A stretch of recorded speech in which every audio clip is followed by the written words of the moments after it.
আল্লাহ বলেছেন ইন্না শাররাদ দাওয়াবি ইনদাল্লাহি সুম্মুম বুকমুল্লাযী লা ইয়াকিলুন। আল্লাহ সুবহানাহু ওয়া তাআলা সূরা আনফালের একটা আয়াতে বলেছেন, যেটা আপনি 24, 25, 26, 27 এই আয়াতগুলোতে পেয়ে যাবেন।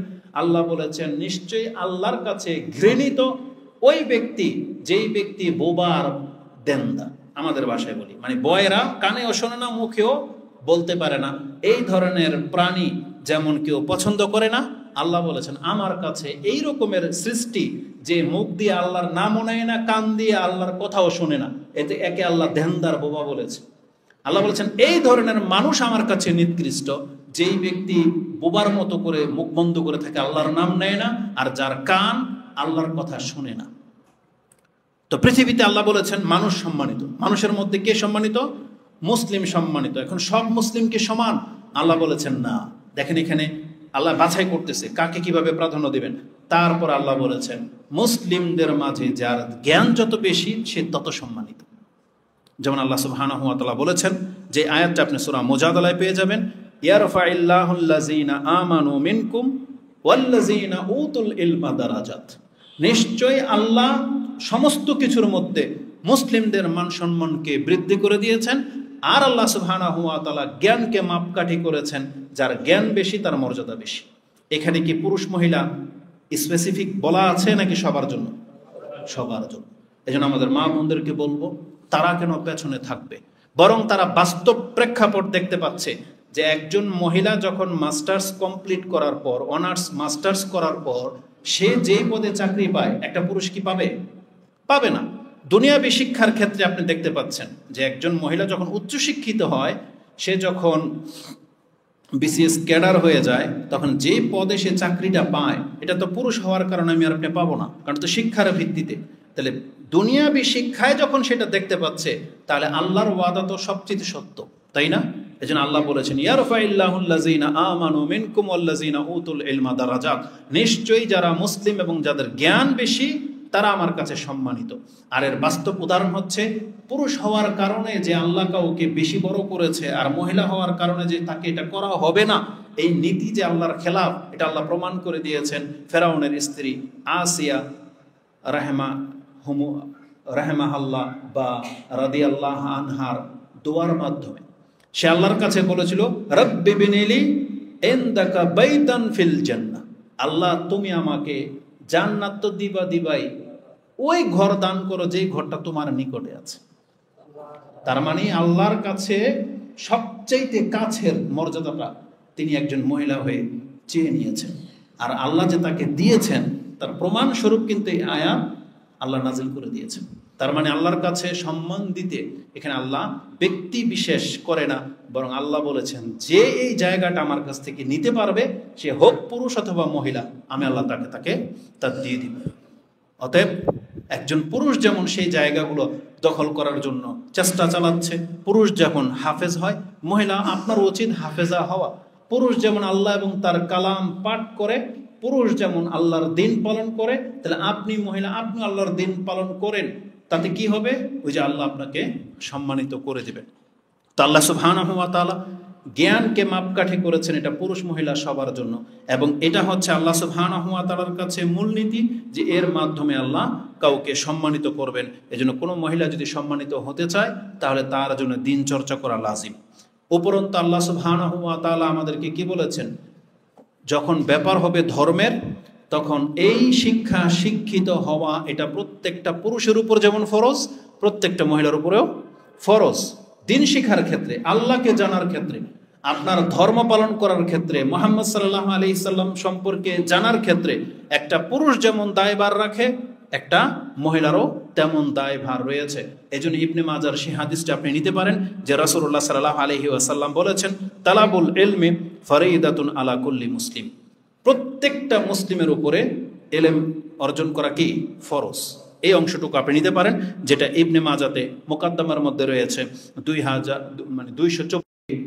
ধর্মীয় শিক্ষার গুরুত্ব আল্লাহ সুবহানাহু ওয়া তাআলা কতটা দেখিয়েছেন আপনি দেখেন।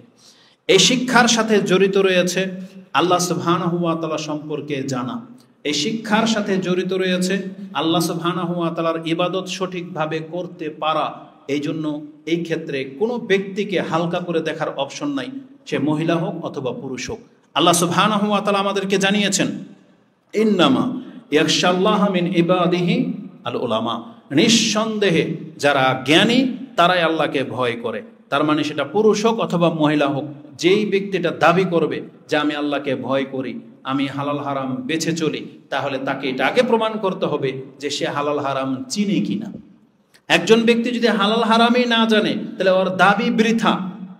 সে যদি জানে না এটা যে ব্যাংকের সুদ লাভ এটা খাওয়া হালাল না হারাম, এটা জানে না, তাহলে এই ব্যক্তি যদি দাবি করে যে আমি সুদ থেকে মুক্ত, এটা গ্রহণযোগ্য হবে না। যেই ব্যক্তি তার জীবনের ইনকাম সোর্স সম্পর্কে বিন্দুমাত্র জ্ঞান রাখে না, সেই কথা বলতে পারবে না যে আমি হালাল হারাম বেছে চলি। যেই ব্যক্তি আল্লাহ সুবহানাহু ওয়া তাআলার বিধানের নামাজের ধরনই জানে না, তার মানে সেই ব্যক্তি বলতে পারবে না আমি সুন্দর করে সালাত আদায় করি। যেই ব্যক্তি এটাই জানবে না আল্লাহ কোথায় আছে, তাহলে সে ইসলাম সম্পর্কে কতটা জানে এটা তার এই দাবি করা ভিত্তিহীন হয়ে যাবে। এই জন্য আল্লাহ বলেছেন, যারা জানে বা যে জ্ঞান রাখে মূলত সেই আল্লাহকে ভয় করে।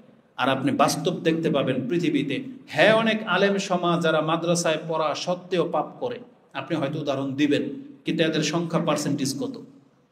আর আপনারা যারা পাপ করেন পুরো পৃথিবী জুড়ে, তারা কতটা ইসলাম সম্পর্কে জানে? জরিপ করলে দেখা যাবে যারা পাপ থেকে বেঁচে আছে তারা মূলত হালাল হারাম জানার কারণেই বেঁচে আছে। তাদের মধ্যে কেউ জেনে শুনে করতে পারে, কিন্তু অধিকাংশরা জেনে শুনেই বেঁচে আছে। আর আপনি জানেন না বিদায় বাঁচেন না, আপনার কাছে সেগুলো হালকা মনে হয়, কিন্তু যারা জানে তারাই বেঁচে আছে। অধিকাংশ, যেমন একটা কথার কথা, যেমন টাকনার উপরে প্যান্ট পরতে হবে, এটা যারা জানে তাদের মাঝে যারা মেনে নিয়েছে অধিকাংশরাই টাকনার উপরে প্যান্ট পরে। কিছু আছে হিটলারি করে, কিছু আছে মানে অহংকার প্রদর্শন করতেছে, জেনে শুনে এটা করলো। কিন্তু আপনারা যারা জানেন না, আপনাদের সংখ্যা বেশি। পুরো পৃথিবীর মধ্যে 100 জন মানুষের মধ্যে 90 জনের প্যান্ট টাকনার নিচে, কিন্তু জিজ্ঞেস করেন ওইটা জানেই না যেটা হালাল না হারাম। এই জন্য হয়তো টাকনার উপরে উঠায় না, কারণ ওই শিক্ষাইও পায়নি। তো বোঝা যাচ্ছে যে না জানা ব্যক্তি, তার মানে সেই ব্যক্তি ধর্ম থেকে বেশি সরে যায়। আর যে ব্যক্তি জানে, যেমন শিরক সম্পর্কে যদি আপনি জিজ্ঞেস করেন, অধিকাংশ মহিলারা এটাই জানে না যে কোন কাজে শিরক হয় কোন কাজে শিরক হয় না, এটা জানে না। যার ফলে তাদের মধ্যে শিরকের আলামত বেশি পাওয়া যায়। তাদেরকে এটা শিক্ষাই দেওয়া হয়নি। এই জন্য জরুরি যে আপনি যদি আল্লাহকে ভয় করতে চান, তাহলে শিক্ষার বিকল্প কিছুই নেই। এই জন্য যারা ইসলাম বোঝে তারাই দেখবেন অধিকাংশরাই পাপ থেকে বেঁচে আছে বা হালাল হারাম বেঁচে চলে। যাদের এই জ্ঞানটা তামিজ নাই, তারা এগুলোকে প্রক্ষেপ করে না। তা আল্লাহ বলেছেন জ্ঞান শিখতে হবে, এই জন্য যেহেতু জ্ঞানীরাই আল্লাহ সুবহানাহু ওয়া তাআলাকে ভয় করে। উপরন্ত রাসূলুল্লাহ সাল্লাল্লাহু আলাইহি ওয়াসাল্লাম আমাদেরকে বলেছেন এই পৃথিবীতে জ্ঞানের মর্যাদাটা কত। একজন পুরুষকে তো শিখতে হবেই। ইসলামের নীতিমালা হলো সে তার পরিবারের লোকদেরকেও শিখাবে, এমনকি তার ঘরে যদি কোনো চাকরানি দাসী থাকে, শুধু কাজের মহিলা না, দাসী, সেই দাসীকে পর্যন্ত আল্লাহ সুবহানাহু ওয়া তাআলা শিক্ষা দিতে বলেছেন, কর্তাকে। রাসূলুল্লাহ সাল্লাল্লাহু আলাইহি ওয়াসাল্লাম থেকে ইমাম বুখারী একটা হাদিস এনেছেন, এটাও ইমাম বুখারী তার ইলমের অধ্যায় এনেছেন, যে 3 শ্রেণীর মানুষ ডাবল ডাবল নেকি পায়। এমন ব্যক্তি, যেই ব্যক্তি মানে আহলে কিতাব, যে ঈসা আলাইহিস সালাম বা মূসা আলাইহিস সালামের প্রতি ঈমান এনেছিল, আবার মুহাম্মদ সাল্লাল্লাহু আলাইহি সাল্লামের প্রতি ঈমান এনেছে, এই ব্যক্তির যে কোনো ইবাদতে ডাবল নেকি পাবে। তারপরে বলা হয়েছে যেই ব্যক্তি কৃতদাস, এই কৃতদাস যদি আল্লাহর হক আদায় করে আর তার মালিকের হক আদায় করে, এই কৃতদাসের ইবাদতে ডাবল ডাবল নেকি। আর এমন পুরুষ ডাবল নেকি পাবে যেই কোনো ইবাদতে, যেই পুরুষ সম্পর্কে বলা হয়েছে ওয়ারাজুলুন কানাত ইনদাহু আমাতুন, যার কাছে একটা দাসী আছে, আর এই দাসের সাথে সে কি করেছে, ফাআদ্দাবাহা ফাআহসিনা তা'দীবাহা, সে তাকে আদব কায়দা শিখালো, উত্তম আদব কায়দা। ওয়া আল্লামাহা ফাআহসানা তা'লিমাহা, এবং তাদেরকে শিক্ষা দিল উত্তম বিষয়ের শিক্ষা। এবং কি করলো, সুম্মা আতাকাহা ফাতাযাওয়াজাহা, এই দাসীকে জ্ঞানী বানিয়ে এখন তাকে মুক্ত করে দিয়ে বিয়ে করে সম্মানিত স্ত্রী হিসেবে মর্যাদা দিল, স্বীকৃতি দিল। রাসূল সাল্লাল্লাহু আলাইহি ওয়াসাল্লাম বলেছেন ফালাহু আজরান, তাহলে এই পুরুষ ডাবল নেকি পাবে। এক মূর্খকে শিক্ষা দেওয়ার কারণে, আর এক কৃতদাসীকে স্ত্রী হিসেবে প্রাধান্য দেওয়ার কারণে তার জীবনের আমলকে আল্লাহ সুবহানাহু ওয়া তাআলা ডাবল নেকি দিবেন। তার মানে এখানে কোন জিনিসটাকে হাইলাইট করা হচ্ছে, সেটা হচ্ছে যে একজন কৃতদাসীকে শিক্ষা দেওয়ার মর্যাদা ইসলামে এতটা দেওয়া হয়েছে, তাহলে সেই ক্ষেত্রে আপনার মেয়ে, আপনার স্ত্রী, আপনার ঘরের মহিলা যারা হবে, তাহলে তাদেরকে শিক্ষা দেওয়ার ব্যাপারে আপনি উদাসীন কেন হবেন? সেইটা কত গুরুত্বপূর্ণ বিষয়, যেখানে একটা কৃতদাসীকে শিক্ষা দিতে বলা হয়েছে ইসলাম। অতএব আমাদের মহিলাদেরকে ইসলাম খুব কঠোরভাবে আদেশ করেছেন, শর্তারোপ করেছেন যেন আমরাও তাদের জন্য এই শিক্ষার ব্যবস্থা করি।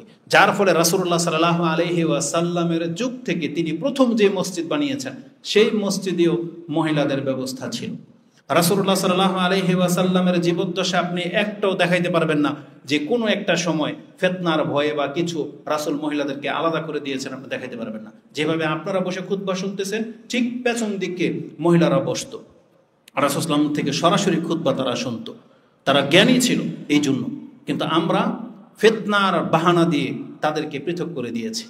মার্কেটের মধ্যে, অটোর মধ্যে 5 টাকা বাঁচানোর জন্য আপনার মহিলা একটা পুরুষের লগে বসে যায় 5 টাকা বাঁচানোর জন্য, উনি আপনার ফিতনা হয় না।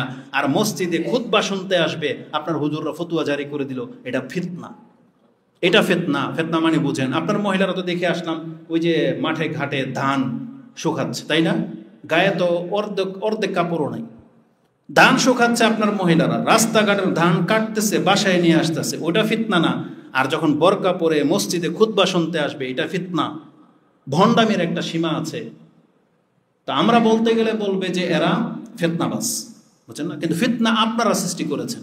আজকে মহিলাদেরকে ধর্মের জ্ঞান দেন নাই বিদায় তারা আল্লাহ সুবহানাহু ওয়া তাআলাকে চিনে না। কিছু হলেই তাবিজ কবজ টোটকার মধ্যে ঢুকে যায়, কিছু হলেই জাদু টোনার মধ্যে ঢুকে যায়, কিছু হলেই ওই যে জিন আর জাদুগ্রস্ত, সব কিছুর মধ্যে মহিলারা পতিত। কেন? কারণ তাদের ঘরে ধর্ম চলে না, তারা ব্যক্তিত্বে ধর্ম চলে না, কারণ ধর্মের শিক্ষাই পায় নাই। আল্লাহ সুবহানাহু ওয়া তাআলা আমাদেরকে এতটা গুরুত্ব আরোপ করেছিলেন যে আমরা যেন শিক্ষিত হই। আজকে আমরা আমাদের দাসীদেরকে শিক্ষা দেব দূরের কথা। ওই যে বললাম, আপনি মুসলিম, আপনাকে বললেন কর্তাই জানে না ধর্ম কি জিনিস, কর্তা নিজেই জানে না ধর্ম কি। সে তার মেয়েকে, তার কাজের মেয়েকে, তার স্ত্রীকে কি শিখাবে? কর্তা নিজেই জানে না ধর্ম কি জিনিস। অথচ মদিনার মহিলাদের অবস্থা কি জানেন? তারা কতটা বিচক্ষণ ছিল বা জ্ঞানের প্রতি তাদের কতটা আগ্রহ ছিল। ইমাম মুসলিম রাহিমাহুল্লাহ তিনি তার জুমার অধ্যায়ে একটা হাদিস কোট করেছেন 1899-তে। তাতে তিনি একজন মহিলার কথা উল্লেখ করেছেন, বিনতিল হারেসা ইবনু নোমান। হারেসা ইবনু নোমানের মেয়ে, তার মেয়ে এই হাদিস বর্ণনা করেছেন, কালাত মা হাফিজতু কফ, আমি সূরা কফ, এই 50 নম্বর সূরা, যেটাতে প্রায় 46টা আয়াত আছে। মা হাফিজতুল কফ, আমি সূরা কফ মুখস্থ করিনি, ইল্লা মিন ফি রাসূলিল্লাহি সাল্লাল্লাহু আলাইহি সাল্লাম, তবে মুখস্থ করেছি কেবলমাত্র রাসূলের মুখ থেকে শুনে শুনে। তার মানে আমি এটা কফ কোনো ব্যক্তির মুখ থেকে কোরআন মুখস্থ করিনি, তখন তো কোরআন লিপিবদ্ধই ছিল না। মুখস্থ বলতেছেন রাসূল পড়তো, আর আমি রাসূলের মুখ থেকে শুনে শুনে সূরা কফ মুখস্থ করেছি। কিভাবে? সে বলতো,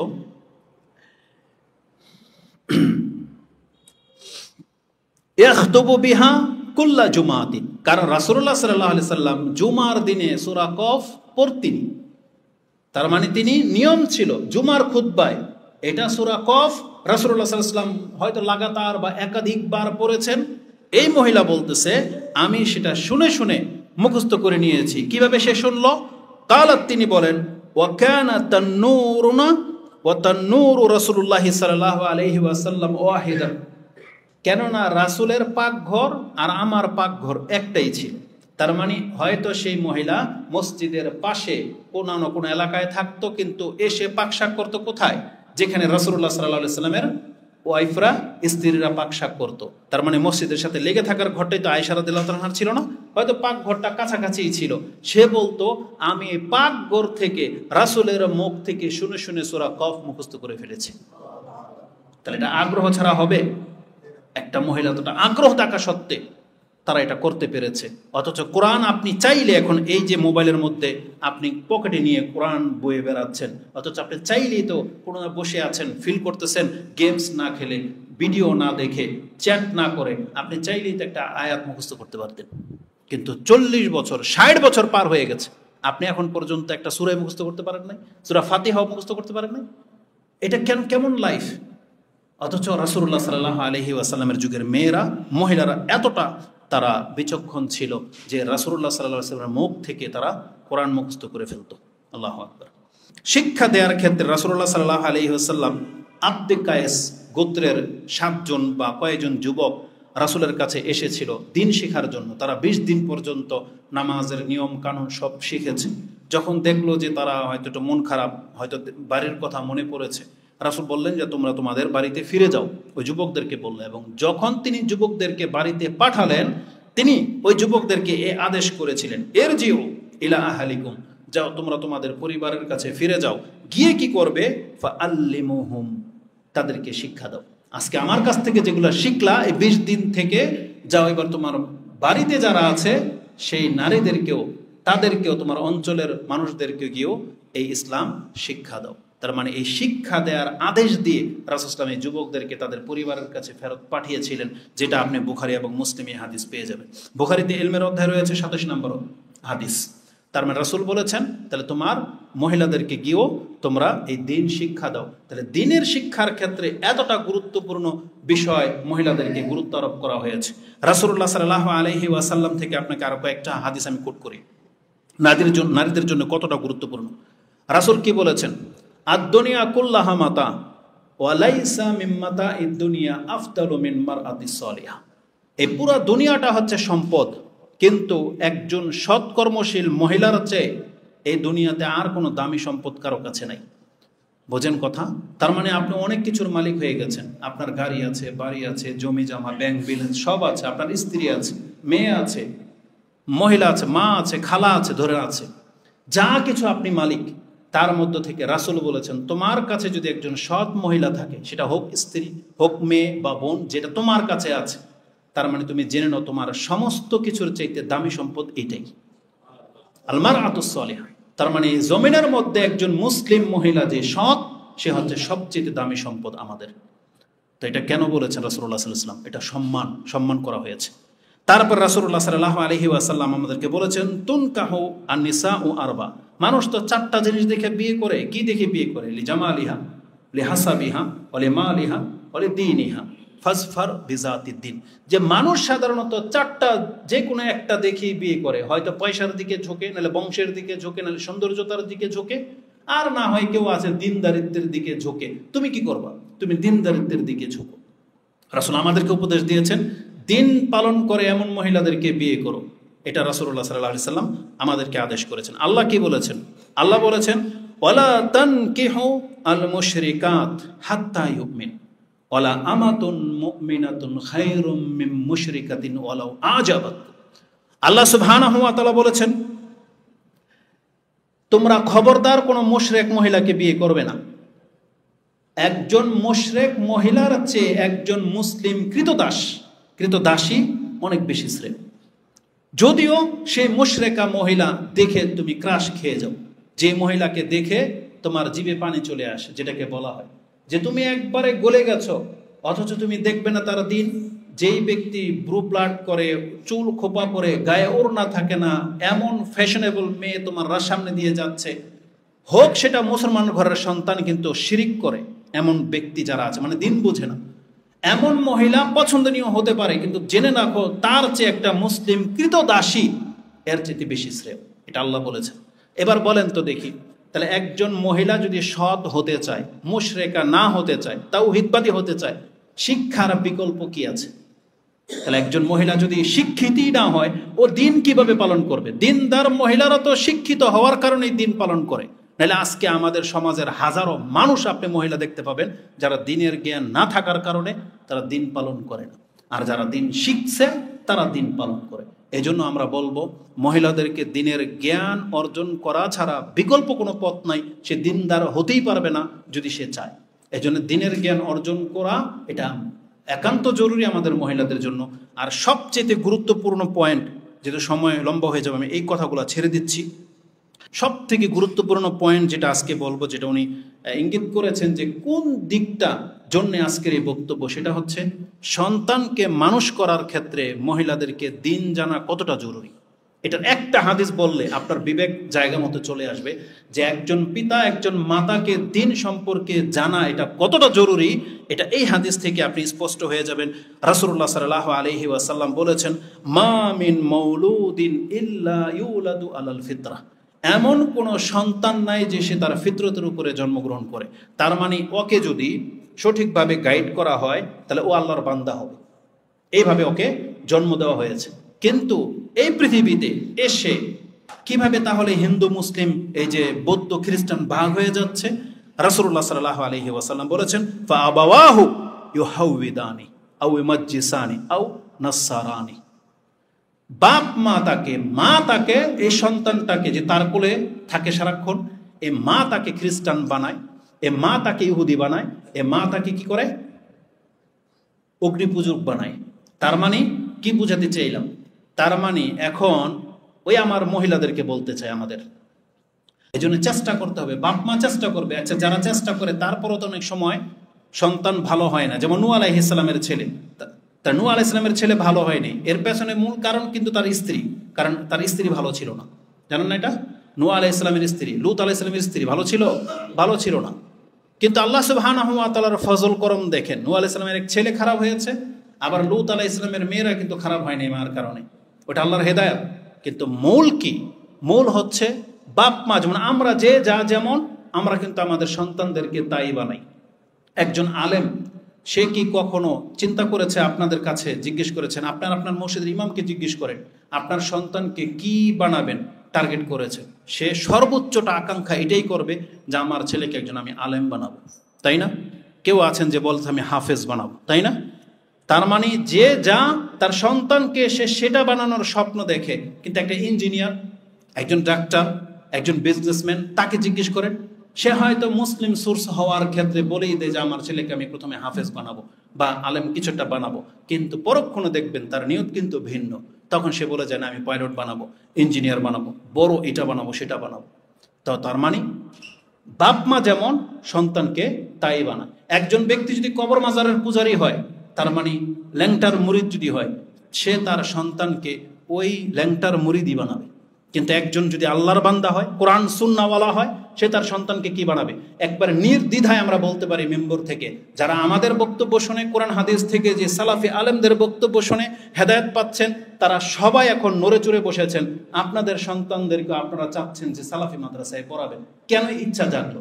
তার মানে যার গতি যা, সে তার সন্তানকে নাসলকে ওই দিকে নিতে চায়।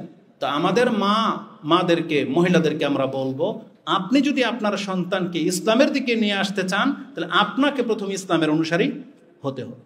আপনি যদি তাওহীদবাদী বানাতে চান, তাহলে আপনাকে আগে তাওহীদ শিখতে হবে।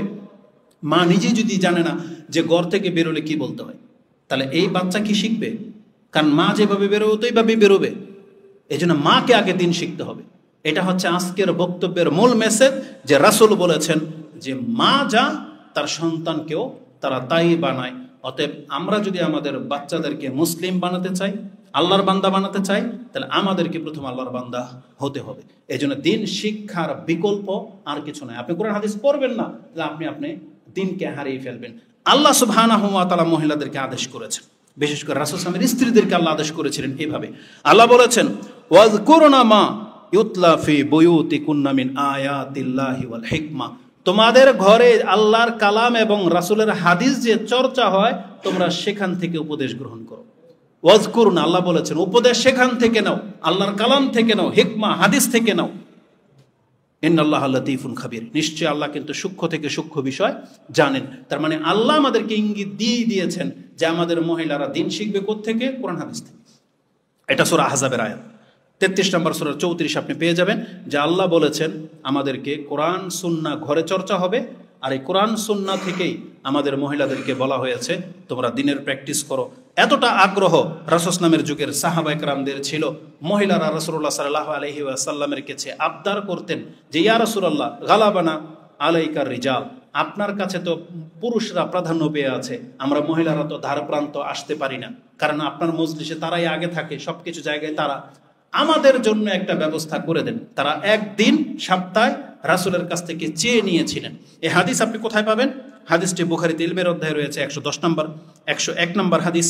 আবি সাইদ খুদরি তিনি বলেন, কালাতিন নিসাউ আন লিন্নবী সাল্লাল্লাহু আলাইহি ওয়াসাল্লাম, মহিলারা রাসূলকে বললেন, গালাবানা আলাইকার রিজাল, আমাদের উপরে প্রাধান্য পেয়ে আছে পুরুষরা, ফাজআল লানা ইয়াওমান মিন নাফসিক, আপনার পক্ষ থেকে আমাদের জন্য একটা দিন খাস করে দেন।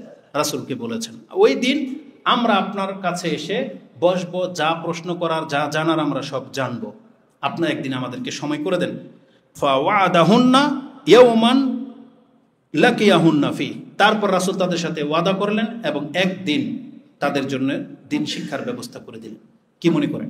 তাহলে আমাদের মহিলাদের জন্য আমরা সেই ব্যবস্থা তো করি না। হ্যাঁ, ওয়াজ মাহফিল হলে আমরা সেটা করি, কিন্তু বছরে একবার কেন? প্রত্যেক সপ্তাহে করেন। তাহলে প্রত্যেক সপ্তাহে যদি আজকে আপনারা যেভাবে শুনছেন, ওনারাও যদি পেছন দিক থেকে এই খুতবা শুনতে পেত, তাহলে তারা কেউ উপকৃত হতো না? অন্তত এটাও করেন। আল্লাহ সুবহানাহু ওয়া তাআলা আমাদের জন্য সহজ করে দেন, আমিন। আর দিন শিক্ষার ক্ষেত্রে আমাদের নারীদেরকে বলবো, এইভাবে আগ্রহ দেখানো এটা অত্যন্ত জরুরি। আর সব শেষ যে হাদিসটা বলবো, ইমাম বুখারী কোট করেছেন এবং মুসলিমও কোট করেছেন, আয়েশা রাদিয়াল্লাহু তাআলা আনহা কোনো একদিনের ঘটনা, যে একজন আনসারী মহিলা হায়েজ থেকে পবিত্র হওয়ার গোসল সম্পর্কে রাসূলুল্লাহ সাল্লাল্লাহু আলাইহি ওয়াসাল্লামের কাছে জানতে চেয়েছেন। তখন রাসূল সাল্লাল্লাহু যেহেতু ভদ্র এবং শালীন ভাষায় কথা বলতেন, তিনি মহিলাকে বোঝাতে চেয়েছিলেন, হায়েজ শেষ হয়ে গেলে তোমার লজ্জা স্থানে তুমি ওই সুগন্ধি আতর দিয়ে মুছে নিবে, যাতে গন্ধ না আসে, তারপর তুমি গোসল করে এটা ব্যবহার করবে। কিন্তু সেই মহিলা বুঝতে পারতেছিলেন না সেটাকে কিভাবে ব্যবহার করবে। তখন তিনি বারবার বলতেছিলেন, রাসূলুল্লাহ আমি বুঝতে পারিনি।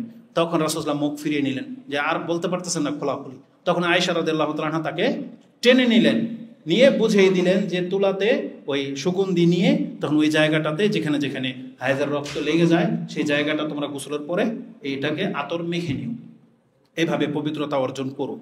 এটা বলতে গিয়ে আয়েশা রাদিয়াল্লাহু তাআলা আনহা বলেছেন যে সুবহানাল্লাহ, আনসারী মহিলারা কতটা জ্ঞানের জন্য উদ্গ্রীব, যে লজ্জা করে না এই ক্ষেত্রে, যে কোনো মাসলা মাসাইল জানার জন্য তারা চলে আসে এবং তারা লজ্জা পায় না। তাদের লজ্জা তাদের এলেমকে ঠেকাইতে পারে নাই। এই জন্য তিনি এই কথাটা এইভাবে বলেছিলেন যে নি'মান নিসা ও নিসা উল আনসার, মহিলাদের মধ্যে উত্তম মহিলা হচ্ছে আনসাররা। কেন? লাম ইয়ামনাহুন্নাল হায়াউ আইয়াতাফাক্কাহু ফিদ্দিন, দিনের জ্ঞান অর্জন করার জন্য লজ্জা তাদেরকে ঠেকাইতে পারে নাই আজকে। কারণ লজ্জা কিন্তু অনেক বড় একটা ব্যাপার, যে লজ্জার কারণে অনেক প্রশ্ন হয়তো করতে পারেন না, জানতে পারেন না। কিন্তু আনসারী মহিলারা যদি এইভাবে রাসূলকে প্রশ্ন না করতো, তাহলে এই যুগের আমাদের মহিলারাও অজ্ঞ থেকে যাইতো। কিন্তু তাদের প্রশ্নের কারণে সেই কথাগুলা খোলাখুলিভাবে হাদিসে এসে গেছে, যেগুলোর মাধ্যমে আমরা জানতে পারতেছি। কিন্তু এখানে মূল বিষয় কি? তিনি প্রশংসা করেছেন যে তারা দিন অর্জন করার ক্ষেত্রে লজ্জা বোধ করেন না। লজ্জা ভালো জিনিস, কিন্তু দিন শিখার ক্ষেত্রে আপনার যেটা প্রয়োজন আপনি সেটা জানার চেষ্টা করবেন। আর মূল হলো জানার আগ্রহ। সাহাবা একরাম মহিলারা তারা রাসূলের কাছ থেকে একদিন চেয়ে নিতেন, এই আনসার মহিলারা জানতেন। এই ক্ষেত্রে আরেকটা হাদিস বলে দেই, কারণ আমাদের মহিলারা একটু উগ্র বলতে কি আমি আমার ঘরের কথাই বলতেছি। মাকে কোন মেন্টালিটির হতে হবে? একটা তাকে শিক্ষিত হতে হবে, আরেক তাকে ভদ্র হতে হবে। রাসূলুল্লাহ সাল্লাল্লাহু আলাইহি ওয়াসাল্লাম তিনি কুরাইশ মহিলাদের প্রশংসা করেছেন। রাসূলুল্লাহ সাল্লাল্লাহু আলাইহি ওয়াসাল্লাম বলেছেন যে কুরাইশ মহিলারা হচ্ছে উত্তম। মা মিন খায়রু নিসাই রাকিবনাল ইবল সালিহু নিসাই কুরাইশ, যত মহিলারা উঠে চেপেছে তাদের মধ্যে কুরাইশ মহিলাদের সৎ মহিলা যারা তারা শ্রেষ্ঠ। মানে উঠে চড়া জাতির মধ্যে কুরাইশরা সবচেয়ে শ্রেষ্ঠ। কেন? তাদের মধ্যে কি গুণ আছে? তিনি বলেছেন আহনাহু আলা ওয়ালাদিন ফি সিগারিহি ওয়া আরআহু আলা জাওজি ফি জাতি ইয়াদিহি। কারণ কুরাইশ মহিলাদের গুণ হলো তারা তাদের বাচ্চাদেরকে অনেক বেশি আদর করে। তার মানে কুরাইশ মহিলা যারা তাদের বাচ্চাদেরকে ছোটবেলায় অনেক আদর করে লালন পালন করে, অনেক আদর করে। একটা এক্সাম্পল দিয়ে দিই, আমি যখন উমরাতে বা হজে গিয়েছি বা মক্কাতে যেটা দেখেছি সেই দৃশ্যগুলো, বা আরবদের মাঝে থেকে ওদের ছোট ছোট মেয়েদের চুল থাকবে কাঁধ পর্যন্ত, অনেক বড় বড় চুল থাকে, এবং সেই চুলের মধ্যে 100 হবে বেনি। কয়শো? 100-র ওভার হবে। এই যে বসে বসে যে বেনি করে না, কতটুকু ধৈর্যের প্রয়োজন, কতটুকু সময় প্রয়োজন, কিন্তু মেয়েদেরকে ওরা এইভাবে সাজায়। তো ওরা বাচ্চাদেরকে অনেক বেশি আদর করে। রাসূল সাল্লাল্লাহু আলাইহি ওয়াসাল্লাম এটা দেখেছেন। এমনকি রাসূলুল্লাহ সাল্লাল্লাহু আলাইহি ওয়াসাল্লাম উম্মে হানি তার চাচাতো বোনকে বিয়ে করার প্রস্তাব এই জন্যই দিয়েছিলেন, কারণ উম্মে হানিও তার সন্তানদেরকে অনেক বেশি মায়া করতেন। এটা দেখে রাসূল সাল্লাল্লাহু আলাইহি ওয়াসাল্লাম পছন্দ করেছেন যে তাহলে বিয়ে করা যায়, কিন্তু বয়স হয়ে গেছে বিধায় তিনি আর রাজি হয়নি, বিয়ে করেননি। কিন্তু ওখানে ওই গুণটা ছিল যে সে তার সন্তানদেরকে অনেক বেশি আদর করে। আরেকটা গুণ কি, যে কুরাইশ মহিলারা তাদের স্বামীর সম্পদের খুব উত্তমভাবে হেফাজত করতে জানে, সুরক্ষা করে। তারা তাদের স্বামীর অর্থ নষ্ট করে না, যেভাবে রেখে দেবেন এইভাবে থেকে যাবে। সে মরে যাবে কিন্তু সে তার স্বামীর একটা অর্থ বিনা পারমিশনে বা কোনোভাবে নষ্ট করতে দেবে না। আমানত যেভাবে থাকে এইভাবেই তারা রাখতে জানে। রাসূলুল্লাহ সাল্লাল্লাহু আলাইহি ওয়াসাল্লাম এই দুইটা গুণ কুরাইশ মহিলাদের প্রশংসা করেছেন, যে তারা ছোটবেলায় তার বাচ্চাদেরকে অনেক বেশি আদর করে এবং তাদের স্বামীদের সম্পদকে রক্ষা করে। আমাদের মহিলাদের মধ্যে এই গুণ আছে, পৃথিবীর বাংলাদেশের বা যে কোনো মহিলাদের মধ্যে এই গুণ আছে আমরা বলি, কিন্তু স্পেসিফিকভাবে কুরাইশ মহিলাদেরকে এইভাবে প্রশংসা করার কারণ কি? কারণ নিশ্চয়ই যে কুরাইশ মহিলারা কখনই ধৈর্য হারায় না।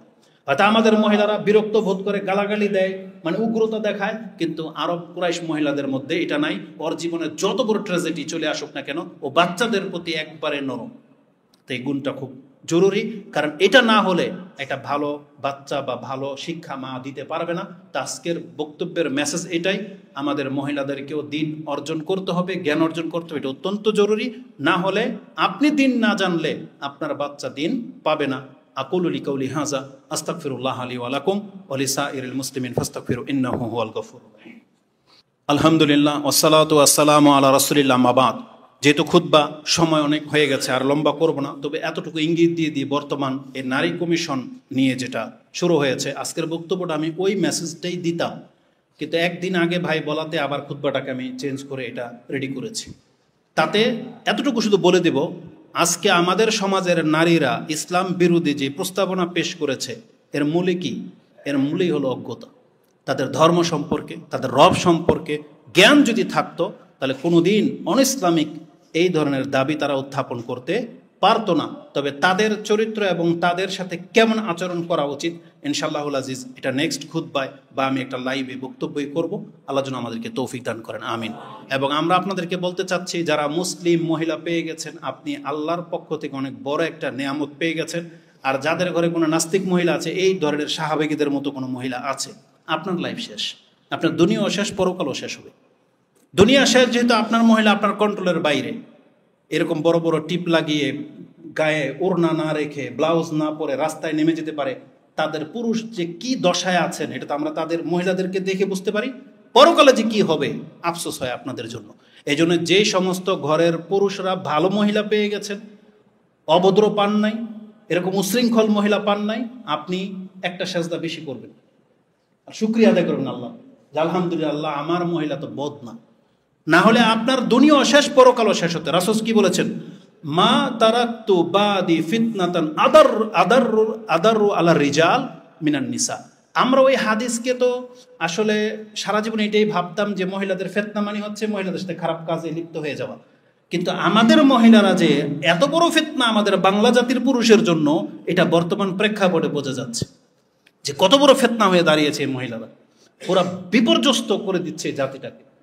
আল্লাহ এই ধরনের নোংরা ফেসিবাদ, এই ধরনের খারাপ মহিলাদের কাছ থেকে আল্লাহ আমরা তোমার কাছে আশ্রয় চাচ্ছি। আমাদের মহিলাদেরকে আল্লাহ তুমি হেফাজত করো, আমাদের মহিলাদেরকে আল্লাহ তুমি ইসলামের উপরে টিকিয়ে রাখো, এবং আমাদের মতো তাদেরকেও মুসলিম হয়ে মরার তৌফিক দান করো। এবং আমাদের যে ভুল ত্রুটিগুলো হয়ে যায় আল্লাহ তুমি তোমার পক্ষ থেকে আমাদেরকে ক্ষমা করো। আল্লাহ এই মসজিদ তুমি কবুল করো। এবং আমরা যারা আজকে খুতবা শুনতে এসেছি, আল্লাহ তুমি আমাদেরকে আজকে এখান থেকে পাপ মুক্ত হয়ে বাড়িতে ফেরত নিয়ে যাও। আমাদের পিতামাতাদেরকে আল্লাহ ক্ষমা করো। আল্লাহ বর্তমানে বিশ্বে যে অরাজকতা শুরু হয়ে গেছে, আল্লাহ তুমি বাংলাদেশের মুসলিমদেরকে সেভ করো, আমাদের পুরো বাংলাদেশটাকে আল্লাহ সেভ করো, যাতে বাংলাদেশকে নিয়ে কোনো ষড়যন্ত্র শিকারের আমরা মুখোমুখি না হই। আল্লাহ তোমার